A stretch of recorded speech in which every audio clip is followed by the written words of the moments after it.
অবশেষে প্রায় ২৪ ঘন্টা পর বিশ্ববিদ্যালয় থেকে বের হলেন উপাচার্য দীপক কুমার রায়।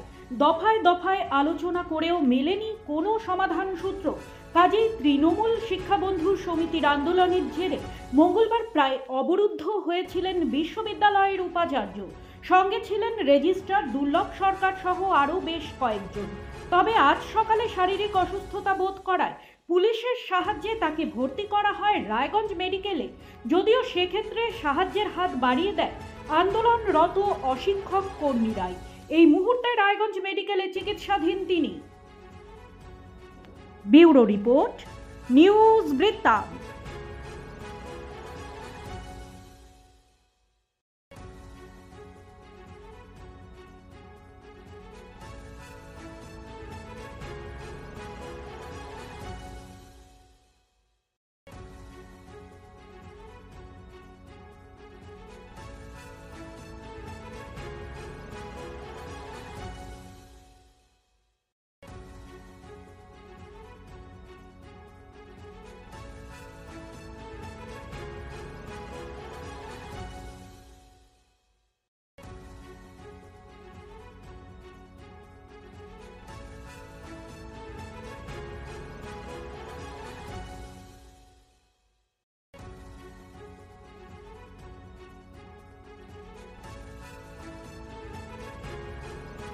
এখন শারীরিক অবস্থা কেমন? শারীরিক অবস্থা খুব বেশি ভালো নয়, শরীর খুব দুর্বল, বুকে পেইন করছে, মাথা ঘুরছে। এই ভোরবেলা থেকে এটা শুরু হয়েছে। কালকে তো আমি এসেছিলাম 10:15 সকাল, 10:30টায় আমাদের সেমিনার ছিল, তারপরে থেকে তার ফিরে যেতে পারি, ফলে মারাত্মক একটা অসুস্থ বোধ করছি। রাতে খাওয়া দাওয়া? রাতে 2টো রুটি খেয়েছি, তারপরে এখন তো সকাল পর্যন্ত কিছু খাইনি।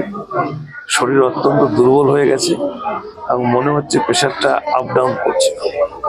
শুধু একটাই প্রশ্ন করব, দায়িত্ব নিয়ে অভিজ্ঞতা কেমন? খুব ভালো নয়। আপনি কি দায়িত্বে আছেন? আমার নাম বিজয় দাস। আমি রায়গঞ্জ ইউনিভার্সিটিতে সারা বাংলা তৃণমূল শিক্ষাবন্ধু সমিতির বিশ্ববিদ্যালয় শাখা অবজারভার। আজকে হসপিটালে কেন? দেখুন, আমরা তো কালকে সারা একটা সিদ্ধান্তের জন্য বিশ্ববিদ্যালয়ে বসেছিলাম, কিন্তু দুর্ভাগ্যের বশত ভিসি এবং রেজিস্ট্রার এবং এফও এরা 4-5 জন মিলে নিজেদের চেম্বারে ওরা বসেছিলেন এবং চেম্বারে বসেছিলেন। আমরা ভেবেছিলাম আমাদের একটা সময় চেম্বার থেকে বেরোবে, কিন্তু যখন ওরা বেরোয়নি আমরা সারা রাত বসেছিলাম। তারপর আজকে সকালবেলায় ভিসি যখন শারীরিক অসুস্থতা অনুভব করে তখন আমরা ওনাকে নিয়ে রায়গঞ্জ মেডিকেলে ভর্তি করেন। ওনাকে ভর্তি করানো কার?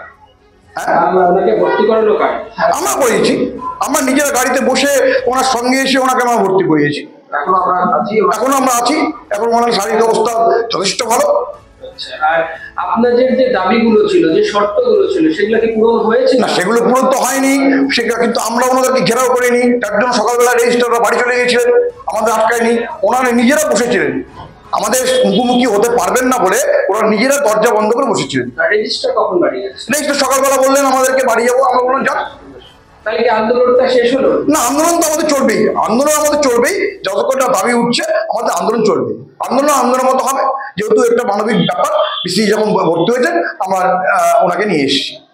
সব মাই চায় মেয়েকে রাজরানীর মতন সাজাতে, সাজিয়ে তুলতে চায় সোনার গয়নায়।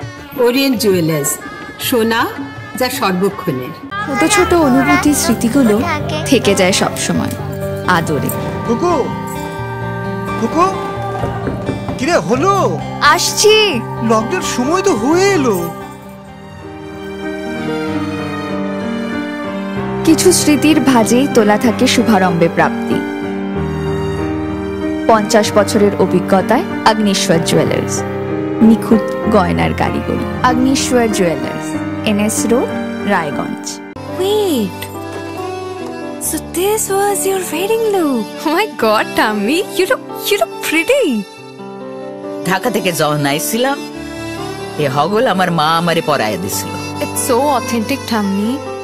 I will go for this look. But what about my goina? সাদা রঙের রুমালটিতে গোলাপি রঙের কাজ, সব মিলিয়ে দারুণ হবে নতুন কনের সাজ।